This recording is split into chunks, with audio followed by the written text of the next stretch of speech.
Hello, good morning. हा देशी गुलाब आहे आणि खूप सुगंधित असा हा देशी गुलाब आहे. ह्याच्यापासून खूप सुंदर असं गुलकंद तयार होतो, जो की आपल्या तब्येतीसाठी, आपल्या आरोग्यासाठी खूप उपयुक्त असतो. त्याचप्रमाणे ह्याच्यापासून आपण गुलाब पाणी तयार करू शकतो, जो की अतिशय नैसर्गिक असतो.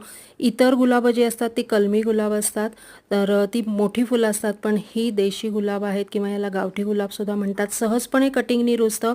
आता ह्याचं वाण हे नष्ट होत चाललेलं आहे, तर हे नक्की लावून ठेवा. फक्त काडीनी सुद्धा ह्याची आपण लागवड करू शकतो. ह्याची काडी सहजपणे रुजते आणि लगेचच ह्याला फुलं यायला लागतात. योग्य ती काळजी आणि खतपाणी दिल्याने भरपूर फुलं येतात. हे जर आपण जमिनीत लावलं तर आपल्याला विशेष काळजी घ्यायची सुद्धा गरज नाही आहे.